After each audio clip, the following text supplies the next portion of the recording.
তো এই খুতবাতে আমি আপনাদের এমন জিনিস নিয়ে চিন্তা করতে বলবো যা আমরা সম্পূর্ণরূপে উপেক্ষা করি। একটি মৌমাছি, বিশেষ করে আল্লাহ আজ্জা ওয়াজাল্লাহ তার রাসূল সাল্লাল্লাহু আলাইহি সাল্লামকে বলেন, এমন এক ধরনের ওহী আছে যা আমি আপনার নিকট অবতীর্ণ করেছি মৌমাছির প্রতি। সুবহানাল্লাহ। আমাদেরকে মৌমাছি নিয়ে চিন্তা করতে হবে, কারণ কোরআনে আল্লাহ যা কিছু বলেছেন সবকিছু আমাদের হেদায়েতের জন্য। তাই একজন বিশ্বাসী হিসেবে এই ক্ষুদ্র সৃষ্টির প্রতি আমাদের এখন অন্যরকম একটা শ্রদ্ধা তৈরি হয়েছে, কারণ আল্লাহ বর্ণনা করেছেন এই ক্ষুদ্র সৃষ্টি আল্লাহর ওহী গ্রহণ করে থাকে। আল্লাহ এমন কথা গরু সম্পর্কে বলেননি, তিনি এমন কথা উট সম্পর্কেও বলেননি, তিনি পাখি সম্বন্ধেও এমনটি বলেননি। ওই প্রাণীগুলোর কথাও তিনি উল্লেখ করেছেন, তিনি বহু প্রাণীর নাম উল্লেখ করেছেন কোরআনে। অন্য অনেক সৃষ্টির কথা কোরআনে এসেছে, কিন্তু ওহীর ব্যাপারটি যা আমাদের মনোযোগকে বিশেষভাবে আকর্ষণ করেন, এই সৃষ্টির মাঝে বিশেষ কিছু রয়েছে যার দরুন আল্লাহ আমাদেরকে এর প্রতি মনোযোগ দিতে বলেছেন। আর এটা একটা ভাবনার বিষয়। প্রকৃতপক্ষে যদিও এটা আজকের খুতবার বিষয় নয়, ব্যক্তিগতভাবে কয়েক মাস পূর্বে যখন আমি এই আয়াত নিয়ে গবেষণা করছিলাম, আমি মৌমাছির উপর নির্মিত ৫-৬টা ডকুমেন্টারি দেখেছিলাম। কারণ আল্লাহ চান আমরা যেন এই জীবটাকে কদর করি। আল্লাহ একে ওহী দিচ্ছেন, তাই এই প্রাণীটি যাই করুক না কেন তার সাথে ওহীর একটা সম্পর্ক আছে। এটি ওহীর দ্বারা অনুপ্রাণিত হয়ে কাজ করে। আমি মৌমাছি সম্পর্কে বেশি কিছু জানতাম না, তাই আমাকে এই বিষয়ে অধ্যয়ন করতে হয়েছিল। আমি এই অধ্যয়নকে ইসলামী অধ্যয়ন মনে করি। ডকুমেন্টারি দেখে দেখে মৌমাছির জীবন প্রণালী শেখা এবং নোট করা আমার জন্য এটা আল্লাহর দ্বীন অধ্যয়ন করার নামান্তর। কারণ এই বিষয়টা নিয়ে আল্লাহ আমাদেরকে চিন্তা করতে বলেন। আল্লাহর এই কিতাব থেকে জ্ঞান এবং প্রজ্ঞা অর্জন করতে হলে আমাদের দৃষ্টিভঙ্গির প্রসারতা থাকা জরুরি। যাই হোক, এই আয়াতে আল্লাহ বলেন, আনিত্তাখিযি মিনাল জিবালি বুয়ুতা। আল্লাহ মৌমাছির প্রতি ওহী নাজিল করেন। ইত্তাখিযি এর অর্থ সরাসরি আদেশ। ইত্তাখিযি এখানে প্রত্যাশিত ভাষা হওয়ার কথা ছিল আনতাত্তাখিযা মিনাল জিবালি বুয়ুতান, পাহাড়ে। এর বাসা নির্মাণ করা উচিত পাহাড়ে। ওয়ামিনাশ শাজারি এবং গাছে। ওয়ামিম্মা ইয়ারিশুন এবং তারা যে গৃহ নির্মাণ করে তাতে, অর্থাৎ মৌচাষীরা এর জন্য যে খাঁচা নির্মাণ করে, যে গৃহ নির্মাণ করে তাতে। তাহলে মানুষ তাদের জন্য যে খাঁচা তৈরি করে তাতেও এরা বাসা তৈরি করতে পারে। এখন আমরা এই আয়াত থেকে যা শিখি, প্রথমত আল্লাহ বিশেষভাবে উল্লেখ করলেন তিনি মৌমাছিকে সরাসরি আদেশ দিয়ে থাকেন। ইত্তাখিযি ব্যাকরণের দিক থেকে ফেলে আমরের মধ্যম পুরুষে ব্যবহৃত হয়েছে। আল্লাহ সরাসরি মৌমাছির সাথে যোগাযোগ করে বলছেন তার কোথায় বাসা বানানো উচিত।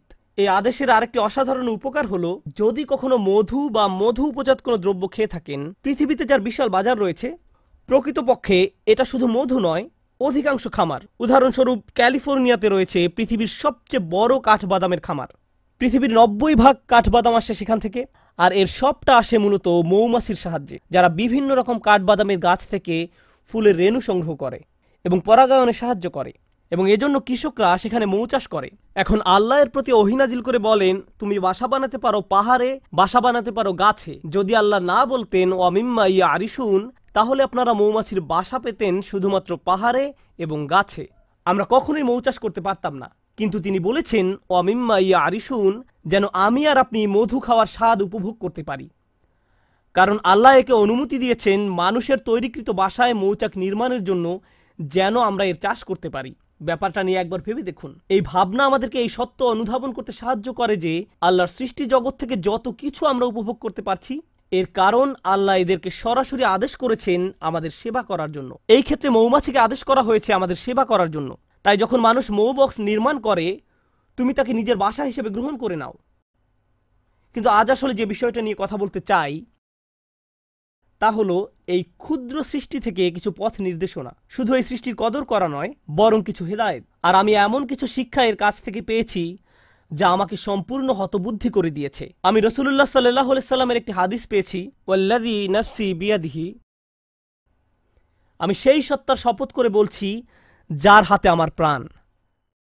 আল্লাহ রসুল সাল্লাল্লাহু আলাইহি সাল্লাম কোনো শপথ করা ছাড়াই যা ইচ্ছা বলতে পারতেন, কিন্তু তিনি সর্বপ্রথম আল্লাহর নামে শপথ করেছেন, কারণ তিনি এখন যা বলতে যাচ্ছেন নিশ্চয়ই তা আশ্চর্যজনক কোনো বিষয়। তিনি বলেন ইন্না মাসালাল মুমিন কামাসালিল নাহলা, ঠিক মৌমাছির মতো। মুমিনের উদাহরণ হলো ঠিক মৌমাছির মতো। আমি বসে থেকে ভাবলাম সুবহানাল্লাহ, আল্লাহ প্রথমে আমাদের বলছেন তিনি মৌমাছির প্রতি ওহী প্রেরণ করেন, আর এখন রাসূলুল্লাহ সাল্লাল্লাহু আলাইহি সাল্লাম বলছেন তুমি যদি মুমিন হতে চাও তাহলে ঠিক মৌমাছির মতো হও। মৌমাছির মতো হলে কি হবে? আর কিভাবে মৌমাছির মতো হব?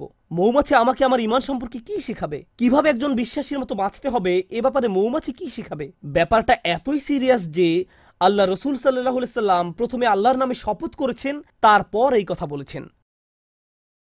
তো তিনি আমাদের কিছু কথা বললেন যার প্রতি আমাদের মনোযোগ দেওয়া প্রয়োজন। কিন্তু আমি চাই রাসূলুল্লাহ সাল্লাল্লাহু আলাইহি সাল্লাম কি বলেছেন আপনারা তার প্রতি মনোযোগ প্রদান করুন। তিনি বলেন, আকালাত তাইয়িবান, এটি ভালো জিনিস খায়, এটি ভালো এবং খাঁটি জিনিস খায়। মৌমাছি উত্তম ফুলের নিকট যায়, এটি এমন কোনো ফুলের নিকট থেকে নেয় না যেটি অপরিপক্ক, নষ্ট। এটি এমন কোনো ফুলের নিকটও যায় না, গন্ধ শুকে এটি বুঝে ফেলে অন্য মৌমাছি ইতোমধ্যে এই ফুলের কাছ থেকে নিয়ে গেছে। এটি নতুন, পরিষ্কার, খাঁটি একটি ফুলের নিকট যায়। এটি শুধু সেই ধরনের ফুলের নিকট যায়। আমাদের ঈমানের প্রথম যে ব্যাপারটি এখানে হাইলাইট করা হয়েছে তা হলো যে রিজিকের আমরা সন্ধানে বেরিয়ে পড়ি। শুধু যে খাদ্য আহার করি তাই নয়, বরং যে রিজিকের পিছনে ছুটি, যে চাকরি আপনি পাবেন, যে ব্যবসা আপনি শুরু করবেন, যে টাকা আপনি কামাবেন এবং যে খাদ্য আপনি আহার করবেন, সব কিছুতে খাঁটি জিনিসের সন্ধান করুন। এমন জিনিসের অনুসন্ধান করুন যা খাঁটি, যা পবিত্র। সর্বোত্তম জিনিসের খোঁজ করুন। আর জানেন তো, মৌমাছি সবচেয়ে ভালো ফুল না পাওয়া পর্যন্ত খুঁজতে থাকে। তাই আমাদেরও সেরাটা অর্জন করতে হবে। ফালিয়ুতকিনহু, একজন মুমিনের দৃষ্টিভঙ্গি এমনই, তার উচিত দক্ষতা অর্জন করা। আপনাদের সবাই যখন কিছু করবেন তাতে দক্ষতা অর্জন করুন। আপনার উচিত সেরা হওয়া। এটাই মৌমাছি করে। সে সেরা ফুলের সন্ধানে থাকে, এটাই মৌমাছি করে। এটাই প্রথম শিক্ষা। তারপর তিনি বলেন, অওয়াদাআত তাইয়িবান, এটি উত্তম উপায়ে বসে। যেভাবে এটি ফুলের উপর বসে তা খুব সুন্দর। ব্যাপারটা ভালো এবং খাঁটি। আর আপনাকে এ সম্পর্কে গবেষণা করতে হবে। মৌমাছি নিয়ে গবেষণা না করলে তো এটা আপনি জানতে পারবেন না। মৌমাছি নিয়ে অধ্যয়ন করলে জানতে পারবেন তারা শুধু সে ফুলের কাছেই পরাগ নিয়ে যায় যে ফুলের পরাগ দরকার। মৌমাছি যখন কোনো ফুল থেকে মধু নিতে যায়, তারা ওই ফুল থেকে মধু নিবে না যদি না তারা ওই ফুলকে আরো বেশি কিছু দেয়। তারা একে জীবন দিবে, পরাগ দিবে। আমাদের সবার জীবনে বিভিন্ন রকম সম্পর্ক রয়েছে, ঠিক যেমন মৌমাছির ফুলের সাথে সম্পর্ক আমাদের প্রত্যেকের সম্পর্ক রয়েছে। আপনার আমার প্রতিটি সম্পর্কের ক্ষেত্রে আপনি কিছু নেন এবং কিছু দিয়ে থাকেন। আপনার বিবাহের ক্ষেত্রে আপনি কিছু দিয়ে থাকেন এবং কিছু নিয়ে থাকেন।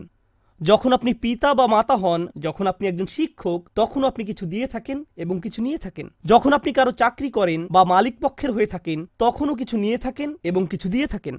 কিন্তু মৌমাছি যা কিছু নেয় তার চেয়ে অনেক বেশি দিয়ে থাকে। এটি নেওয়ার চেয়ে দেয় অনেক বেশি। আর যা প্রদান করে তা গ্রহীতার জীবনকে উন্নত করে। আর যা নিয়ে যায় তা গ্রহীতার কোনো ক্ষতি করে না। এটি ফুল থেকে যা নেয় তা ফুলের কোনো ক্ষতি করে না। ওয়াদাআত তাইয়িবান, এটি ফুলের উপর পা গুলো রাখে খুব সুন্দর করে। প্রসঙ্গত, ফুলের খুব কোমল জায়গায় মৌমাছিকে বসতে হয়। ফুলের তুলনায় মৌমাছি ভারী একটা জীব। যদি সে তার সম্পূর্ণ ওজন ফুলের ওই কোমল জায়গায় রাখে তাহলে এটি ভেঙে যেতে পারে।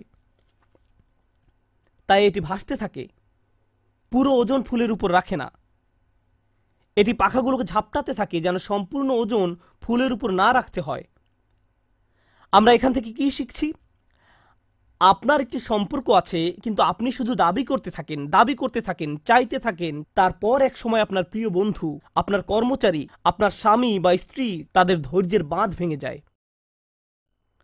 আপনার কিছু জিনিস দরকার, হ্যাঁ আমি একমত, কিন্তু অতিরিক্ত নিতে যাবেন না। তাদেরকে এমন চাপে ফেলবেন না যে তারা ভেঙে পড়বে। আর যদি কিছু চান তাহলে বেশি করে প্রদান করুন। তার জন্য কিছু নিয়ে আসুন, তারপর দাবি করুন। আর যখন চাইবেন কম করে চান, জাস্ট যতটুকু দরকার, যতটুকু প্রয়োজন। তাহলে ওয়াদাআত তাইয়িবান, আচ্ছা এটা সুন্দরভাবে বসে, ভালো একটি জায়গা খুঁজে নিয়ে বসে, এটা সুন্দরভাবে আহার করে। এর আরেকটি উপকার হলো, যদি অন্য কোনো মৌচাকের মৌমাছি পাশ দিয়ে অতিক্রম করে এবং দেখে যে একটি মৌমাছি এই ফুল থেকে আহার করছে, তখন সে এখানে এসে কোনো ঝামেলা বাঁধায় না। কারণ যদি দুইটি আলাদা মৌচাকের মৌমাছি একটি ফুলের উপর গিয়ে বসে, তখন ফুলের ক্ষতি হয়ে যায়, এর আর পরাগায়ন হয় না, ফুলটি এর ফলে মারা যায়। তাই মৌমাছি ব্যাপারটা বুঝতে পারে। সে জানে যে এই ফুলের সাথে ওই মৌচাকের সম্পর্ক গড়ে উঠেছে, আমার আর এর কাছে যাওয়া উচিত নয়। এবং গন্ধ শুঁকে বুঝতে পারে। এরপর সে অন্য আরেকটি ফুলের নিকট যায় যাকে স্পর্শ করা হয়নি এখনো। আর আমরা কি করি? কেউ একটা দোকান খুললো, আরেকজন দেখে ভাবলো ভালো ব্যবসা, আমারও ঠিক একই রকম একটা দোকান দিতে হবে রাস্তার ওই পাশে। আর ওই লোকের সব কাস্টমার নিয়ে যায়। যখনই কোনো কাস্টমার ওই ব্যক্তির দোকানে যেতে নেয়, এই ভাই এদিকে আসেন, আপনাকে একটা জিনিস দেখাই, আমরা কি করি? আরো শত শত জায়গা আছে যেখানে আমি দোকান দিতে পারি, আল্লাহ রিজিক প্রশস্ত, আমাকে তার প্লেটের ভাত নিজের প্লেটে তুলে নিতে হবে না, কিন্তু এটাই আমরা করি। মানুষ এমন কৃপণের কৃপণ। আমি এমন মুসলিম চাকরিজীবীর কথা জানি যারা অনেক টাকা কামায়, আমি এমন ডাক্তারদের কথা জানি যারা যথেষ্ট টাকা আয় করে, তারপর হয়তো কোনো মেডিকেল কলেজের ছাত্র যে হাসপাতালে ইন্টার্নশিপ খুঁজছে, আর এই ডাক্তার তার জন্য সুপারিশ করে না, কারণ হয়তো 5 বছর পরে সে আমার চেয়ে বেশি আয় করবে। আমি এটা চাই না। এভাবে আমরা একে অন্যকে সাহায্য করতে চাই না। অথচ একজন বিশ্বাসীর মনোভাব হওয়া উচিত ছিল এরকম, আচ্ছা সে তার রিজিক এখানে আয় করছে, আমার উচিত অন্য কোনো জায়গা যাওয়া, আমার তার রিজিকে ভাগ বসানোর দরকার নেই, পুঁজিবাদী সমাজের মতো গলা কাটার দরকার নেই। আপনি এই দুনিয়াতে অন্য মানুষের রিজিক দখল করে নিজের টাকা আয় করতে আসেননি। আমি শুধু আমার লাভ বুঝি, আমি এছাড়া অন্য কিছু বুঝি না। সুবহানাল্লাহ। আর নবী সাল্লাল্লাহু আলাইহি সাল্লাম বলেন, ওয়াকাআত ফালাম তাকসির, এটা বসে কিন্তু ভেঙে ফেলে না, এটা দাবি করে এবং নিজেরটা নেয় কিন্তু ভাঙে না, এটা নেয় সর্বোত্তম পন্থায়। আহার করার কি এক মহৎ পন্থা, বাঁচার কি এক মহৎ পন্থা। আমাদের ক্ষেত্রে ব্যাপারটা শুধু টাকার সাথে জড়িত নয়, সম্পর্কের ক্ষেত্রেও এমনটা ঘটে।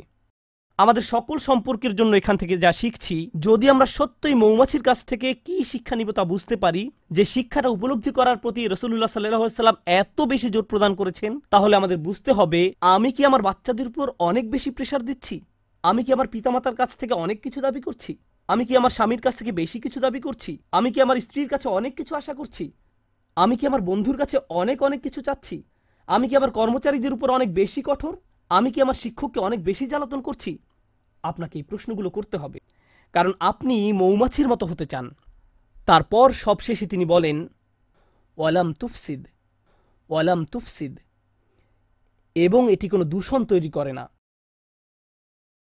মৌমাছিদের একটি উল্লেখযোগ্য ব্যাপার হলো, যে ফুলের কাছে তারা মধু আহরণ করতে যায় তা নিজেদের বাসা থেকে অনেক দূরে, সুতরাং তারা অনেক দূর পথ ভ্রমণ করে, কখনো কখনো তা কয়েক মাইলও হয়ে থাকে। এরপর তারা নিজেদের মৌচাকে ফিরে আসে। আর মৌচাক শুধু তার নিজের বাসা নয়, তার বিশাল প্রতিবেশী রয়েছে, সবাই এই মৌচাকে বাস করে। আল্লাহ তাদেরকে বিশেষ ধরনের নাচ শিখিয়েছেন। একটি নির্দিষ্ট নিয়মে তারা বাতাসে ভাসতে থাকে, যা অন্য মৌমাছিদের জন্য অন্য ফুলের পথ বাতলে দেয়। দেখো, আমি আমার নিজের জন্য কিছু রিজিক পেয়েছি, তোমরাও অমুক অমুক ফুল থেকে উপকার পেতে পারো, আমি তোমাদেরকে সেই রাস্তা দেখিয়ে দিচ্ছি। এটা তখন তাদেরকে পথ দেখায়। এর নাম হলো বি ড্যান্স। জনপ্রিয় পরিভাষা হলো বি ড্যান্স। তারা অন্য মৌমাছির সামনে এই নাচ দেখাতে থাকে, যেন অন্যরাও থেকে মধু আহরণ করতে পারে, যেন তারাও খেতে পারে। এভাবে তারা নিজেদের সমাজ তৈরি করে, একসাথে তারা নিজেদের মৌচাক নির্মাণ করে।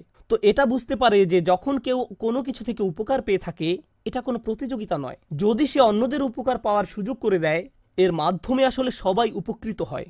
আমি নিজে নিজে একটি মৌচাক নির্মাণ করতে পারবো না, আমাদের সবাইকে এর জন্য কাজ করতে হবে। পক্ষান্তরে মুসলিম সমাজে কি হয়, যখন আমাদের ঈমান থাকে না, যখন কেউ উন্নতি করে আমরা হিংসুক হয়ে পড়ি। তাহলে কাউকে বলতে চান না কিভাবে এই উন্নতি করলেন। আচ্ছা, আপনার দোকানের সাপ্লাই কোথা থেকে পান? আমি জানি না, ভুলে গেছি। আচ্ছা, আপনার চাকরির জন্য কোথায় আবেদন করেছেন? আপনার রিজিউমি কেমন? আমি জানি না, ফাইলটা হারিয়ে ফেলেছি। আপনি কাউকে সাহায্য করতে চান না। এটা হলো প্রতিযোগিতা। আমি কেন প্রতিযোগিতায় আরেকজনকে সাহায্য করব? আমি কেন তাকে বোর্ড কমিটিতে সিট পেতে সাহায্য করব? আর রাসূলুল্লাহ সাল্লাল্লাহু আলাইহি সাল্লাম মৌমাছির জীবনের মাঝে সীমাহীন বিজ্ঞতা দেখতে পেলেন, কারণ আল্লাহ তাকে বলেছেন, দেখো আমি মৌমাছির নিকট ওহী প্রেরণ করছি। ওয়া আওহা রাব্বুকা ইলান নাহল, যে পথটা মৌমাছি অনুসরণ করে, আল্লাহ তাকে বলছেন সুবুলা রাব্বিক। মৌমাছি বৃত্ত তৈরি করে দুলতে দুলতে সামনে চলতে থাকে, কিন্তু আমাদের পক্ষে তাদের এই পথ ভ্রমণ দেখা সম্ভব নয়। আর আল্লাহ বলছেন, প্রতিটি বাঘ যে এটি নিয়ে থাকে সেটি তার রবের দেখানো পথ। আল্লাহ তাদের জন্য এই পথটি তৈরি করেছেন, আর তিনি এটাকে জুলুলান বলেছেন। এই আয়াতে যে হাল ব্যবহার করা হয়েছে তা হলো জুলুলান। আল্লাহ বর্ণনা করেছেন মৌমাছি নম্রতার সাথে এগিয়ে চলে, এর একটা চাকরি আছে, গুরুত্বপূর্ণ কাজ আছে, এটা একটা মিশনে আছে, এটা একটা লক্ষ্যপানে এগিয়ে চলছে, কিন্তু তাই বলে এটা অহংকারী নয়। অনেক সময় দেখবেন মানুষ ব্যস্ত সময় কাটালে কেমন জানি অহংকারী হয়ে ওঠে। আমি মারাত্মক ব্যস্ত, তোমার জন্য আমার সময় নেই, পরে কল দিও। আর আপনাদের মাঝে কেউ কেউ বড় চাকরি করেন, মাকে কল দেওয়ার সময় নেই। অন্যদিকে মৌমাছি জুলুলান তথা কাজ করতে যাওয়ার সময়ও নম্রভাবে পথ চলতে থাকে। সুবহানাল্লাহ। সব শেষে যা বলতে চাই, আর 2 মিনিট সময় আছে, আমি মৌমাছি নিয়ে শেষ একটি কথা বলতে চাই। যদি অনেক কিছু বলার ছিল, শেষ একটা কথা, আল্লাহ এই জীবটাকে অসাধারণ করে বানিয়েছেন আর এটাকে তার নিজের কাজ করার যোগ্য করে তৈরি করেছেন। এটা নিজের জীবিকা আহরণ করছে। এই মৌমাছির অন্যদের সাথে সম্পর্ক আছে, নিজে উপকৃত হচ্ছে, সমাজের সবার উপকার করছে। এই সব কিছুর উপরে এটা মৌচাক নির্মাণ করে। এই মধুর উপকার মৌমাছিকে ছাড়িয়ে আরো বহু সৃষ্টির মাঝে ছড়িয়ে পড়ে, যা শিফাউন লিন্নাস। এই মধুতে মানবজাতির জন্য রয়েছে চিকিৎসা, ছোট্ট একটা প্রচেষ্টা থেকে। আমরা এখান থেকে কি শিখছি? আমরা যদি মুমিনদের একটি সমাজ তৈরি করতে চাই, আমরা যদি পরস্পরের উপকার করতে চাই, আমরা যদি একসাথে ভাই ভাই হয়ে বাস করতে চাই এবং অল্পে তুষ্ট থাকি, আমাদের সম্পর্কগুলোর উপর বেশি চাপ না দিয়ে থাকি, এর ফলে আমরা যে সমাজ নির্মাণ করব, এতে শুধু নিজেদের উপকার হবে না, বরং মানবতা এর দ্বারা উপকৃত হবে, আরোগ্য লাভ করবে। যদি মৌমাছিদের একটি সমাজ পৃথিবীকে আরোগ্য দান করতে পারে, কত শত রোগবালাই মধুর মাধ্যমে আরোগ্য লাভ করে। রাসূলুল্লাহ সাল্লাল্লাহু আলাইহি সাল্লাম কর্তৃক সত্যায়িত একটি ওষুধ হলো মধু। আর মধু কখনো তৈরি হয় না যতক্ষণ না মৌমাছির একটি সমাজ একত্রে বসবাস করা শিখে এবং একত্রে কাজ করা শিখে। যদি এই উম্মাহ, যার মৌমাছির মতো হওয়ার কথা, যদি আমরা একসাথে কাজ করা শিখি, একত্রে বসবাস করা শিখি এবং আমাদের নিজস্ব সমাজ তৈরি করি, এর ফলে আমরা শুধু নিজেদের উপকার করব না, আমরা মানবজাতির জন্য আরোগ্য লাভের এক উপায়ে পরিণত হব। কারণ মানবজাতি আজ লোভী হয়ে পড়েছে। সবাই শুধু নিজের চিন্তায় ব্যস্ত। তারা বলে, আগে নিজের চরকায় তেল দাও। আমরা এই গ্রহকে জ্যান্ত সাবার করে ফেলেছি। প্রসঙ্গত, এতে অবাক হওয়ার কিছু নেই। আজ যেহেতু পৃথিবীতে ফিতনা বেড়ে গেছে, পৃথিবীতে আরেকটি ট্র্যাজেডিও লক্ষ্য করা যাচ্ছে। মৌচাকগুলো দিন দিন উধাও হয়ে যাচ্ছে। আল্লাহ আজ্জা ওয়া জাল্লার একটি অন্যতম নিদর্শন হারিয়ে যাচ্ছে এবং এজন্য সব শেষে রাসূলুল্লাহ সাল্লাল্লাহু আলাইহি সাল্লাম বলেন, ওয়ালাম তুফসিদ, এটা ফাসাদ তৈরি করে না, এটা আহার করার মাধ্যমে আরো বেশি জীবন তৈরি করে। যখন মৌমাছি আহার করে, এটি আরো জীবন তৈরিতে সাহায্য করে। আজকের দুনিয়ায় যেভাবে ম্যানুফ্যাকচারিং ইন্ডাস্ট্রিগুলো কাজ করে, যেভাবে আপনি ভোগ করি, আমরা জীবন বৃদ্ধি করি না, বরং আমরা উৎপাদন করি উল্লেখযোগ্য পরিমাণে মৃত্যু ঘটানোর মাধ্যমে। আমরা পৃথিবীতে অনেক বেশি দূষণ তৈরি করি, আমরা অনেক বেশি সামাজিক অপচয় এবং অর্থনৈতিক অপচয় তৈরি করি, আমরা দুনিয়াতে ফাসাদ তৈরি করি। আর রাসূলুল্লাহ সাল্লাল্লাহু আলাইহি সাল্লাম বলছেন, মৌমাছির মতো ভোগ করতে শেখো, যেন পৃথিবীতে ফাসাদ তৈরি করা থেকে বিরত থাকতে পারো। পৃথিবীকে আরো বাসযোগ্য করে তোলো। তোমরা তোমাদেরটা নিতে পারো, কিন্তু এর মানে এটা নয় যে পৃথিবীকে এর জন্য বিশাল মূল্য দিতে হবে, পরবর্তী প্রজন্মকে এর জন্য মূল্য দিতে হবে। আল্লাহ আমাদেরকে এর কদর করতে সাহায্য করুন, আমাদের চিন্তাশীল মানুষে পরিণত করুন। আল্লাহ আমাদেরকে গভীর জ্ঞানপূর্ণ এক ধর্মদান করেছেন। আল্লাহর শপথ, যদি এই ধর্ম নিয়ে চিন্তা করেন, তাহলে এটা অন্যরকম এক বিষয়। আর যদি সারা জীবন ধরে শুধু অনুসরণ করে আসছেন কিন্তু কোনোদিন এই ধর্ম নিয়ে চিন্তা করেননি, তাহলে এটা সম্পূর্ণ ভিন্ন রকম একটা বিষয়। আল্লাহ আমাদের চিন্তাশীল মানুষে পরিণত করুন, ভাবুক মানুষে পরিণত করুন এবং এমন মানুষে পরিণত করুন যারা আসলেই কোরআনের আয়াত নিয়ে চিন্তা করতে পারে এবং রাসূল সাল্লাল্লাহু আলাইহি সাল্লামের হাদিসের গভীর শিক্ষা নিয়ে ভাবতে পারে। বারাকাল্লাহু লি ওয়া লাকুম ফিল কুরআনিল হাকিম ওয়া নাফা'নি ওয়া ইয়্যাকুম বিল আয়াতি ওয়া যিকরিল হাকিম।